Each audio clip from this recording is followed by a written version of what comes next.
Hello everyone, it's Dylan from Yugioh Everything, and welcome back to another Yu-Gi-Oh! VRains episode summary analysis. Normally, I would be bringing you the cast list as well. This is almost the time every week for the last year and a half that I have done the cast list videos, and for the first time in... I can't remember a time where this has ever happened. DMC, JBYYX, two people that I usually get really great information from. DMC obviously does the translation, so big thank you to him. Both said they can't remember a time this has ever happened either. But yeah, we did not get a cast list for episode 20. We got the summaries for 20 and 21 about 6 hours ago. And to prevent spamming videos, because I don't really like doing that, I don't think it's really considerate to you guys, I try to get as much information as I can to make as good of a video as I possibly can, especially when it comes to summary, discussion, and analysis. I was like, oh, I'll wait a few hours for the cast list, not a big deal. And the cast list never came out. So DMC either said it was because of a technical issue, the intern screwed up, or they're going really out of their way to hide spoilers. Because remember, this is also the first time in a while that in the beginning of the month, the magazine that should print out at least the titles of every episode for the next month didn't have 20 and 21, which is really bizarre. So we probably will not get a cast list for 21 either. If I had to guess, just because we didn't get one for 20, why would we get one for 21? It just seems like this. Then again, we might get one for 21. Maybe it was just a 1 week weird thing. But yeah, DMC can't remember this ever happening. I can't remember this ever happening. Maybe it happened a long time ago. Back in the prehistoric days of Yu-Gi-Oh! Cast lists, but no time in no recent time. So that's kind of a unique thing going on in this video, just that we have been robbed of a cast list, so we have no idea who will be dueling in this episode. But anyway, I am going to... Who will be speaking, excuse me. Of course we know who's going to be dueling. That's a stupid half awake, half asleep comment I just made. Who will be speaking in this episode? But I am going to get right to it. So episode 20, if you do not want any spoilers, click off this video right now. Episode 20, Unyielding Justice. Akira manages to drive Playmaker into a corner. However, Playmaker fights back with everything he's got, performing multiple link summons in a row in order to turn the battle around. Akira and Playmaker then proceed to duke it out with their ace monsters. So this duel is going to go healthily 3 episodes. It obviously started in 18. It's going to last through 19, even though, based on this summary, it makes me think that 19 is going to be more of a plot episode than a duel episode. Maybe we're going to have like Akira take one turn and link summon, and as he goes after Yusaku, as he goes after Playmaker, Blue Angel, as we know she's going to do, is going to step in, and then we're going to hear the incident, and the incident is going to last maybe like 7 or 8 minutes, and there's going to be some back and forth dialogue, and then the real duel action, the conclusion of the duel, will be in 20.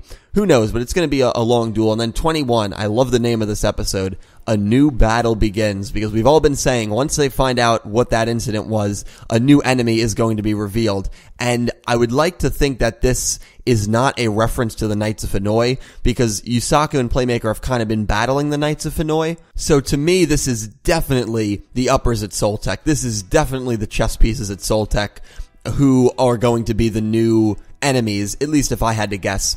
And based on this summary, we know who's gonna win this duel. Yusaku and Kusanagi analyze Soul Technologies' data and discover some new information about the incident 10 years ago. Meanwhile, at Yusaku's house, Ignis and Robapi are secretly plotting something, ... That is an incredible final line.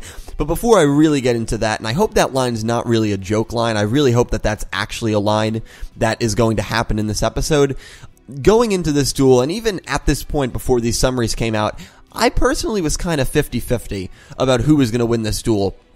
Whether it would be a Yusaku win, that was kind of 50%, and then the other 50% was a not Yusaku win, so Akira winning, a no result, a draw, someone coming in and stopping the duel and interfering.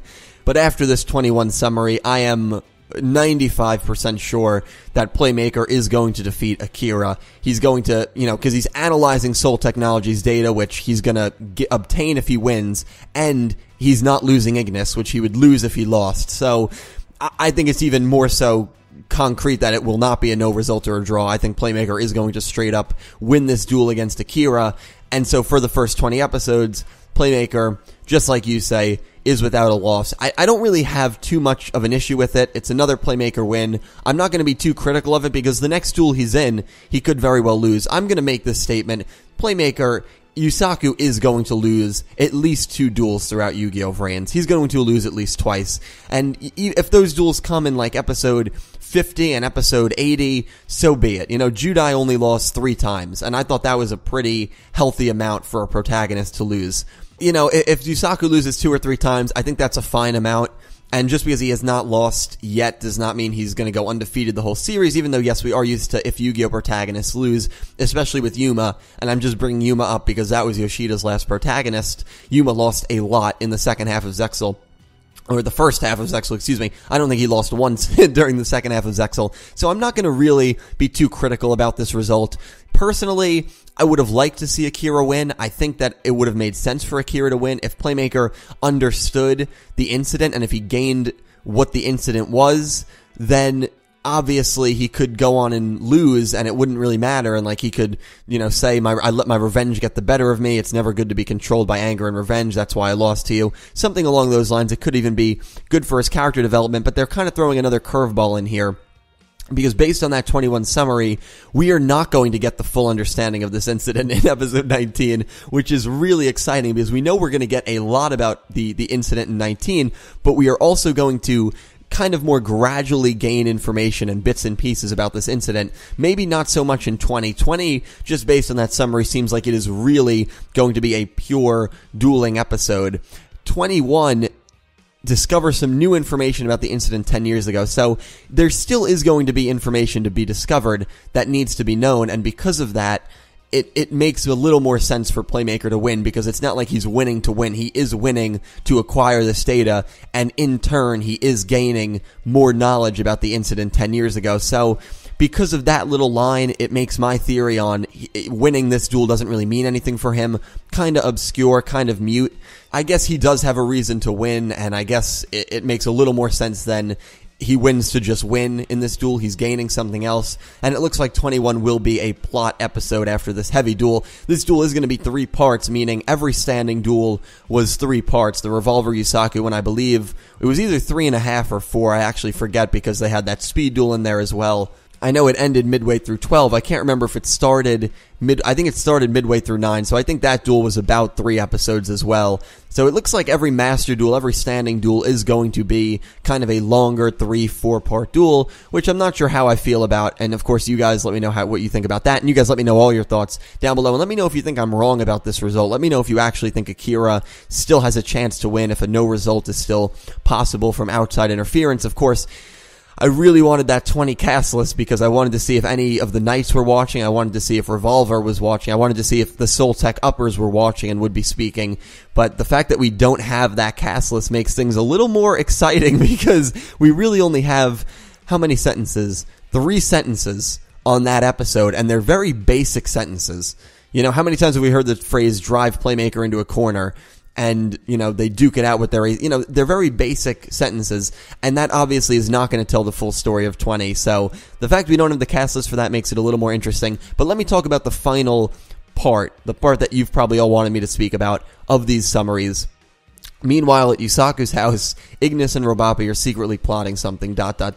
And I hope this is not like, oh, they're plotting a surprise birthday party for Playmaker. No, I hope that this is actually something legit. I haven't really talked about, and if you guys have commented or seen my comments, I haven't really talked about the Ignis and Robapi scenes in my reviews, in my videos, just because, I don't know, they're very strange, obviously, scenes. They're funny scenes, but I made a vow to myself that I would never bring reference to them. But if you watched my video where me and my 3 friends, non-Yu-Gi-Oh fans, talk about VRains, if you watched that video, the last part we did, we brought these scenes up, and I think it was my friend Pete, who also is from Clueless Gamers, where I first started. He said, and I agreed with him, and I think everyone agreed with him, that there's more to these scenes than just comedic purposes. That there is something a little more devious and something a little more strange and subtle going on here.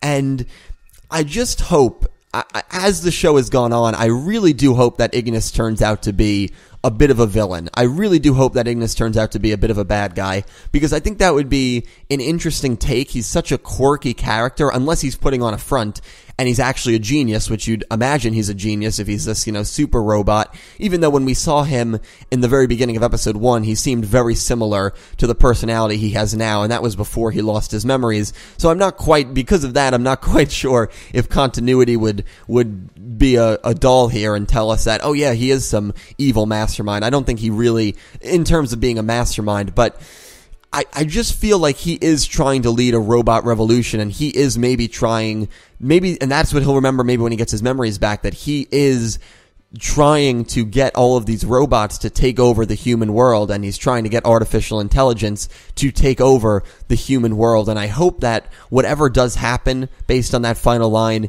it is evil, it is devious, it is a little darker, and it lets us know that there is more to Ignis than just this dumb comic relief character, that there is something sinister to him, and when he gets his memories back, he could be a real thorn in the side for Playmaker, and I mean a legit thorn in the side, not the kind of annoyance thorn in the side he is now, a thorn in the side that could end up trying to destroy mankind or something along those lines. I really hope that's the route they go with Ignis, and the route they go with this, final line that him and Robopi are planning something, but we'll have to see. So anyway, guys, I really hope you enjoyed. Sorry about there being no cast list. I don't really have much else to say about that aspect, but hope you enjoyed the video. Let me know all your thoughts in the comment section down below. I will talk to you in the comment section. As always, thank you for the support. Thank you for watching, and I hope you have an amazing day.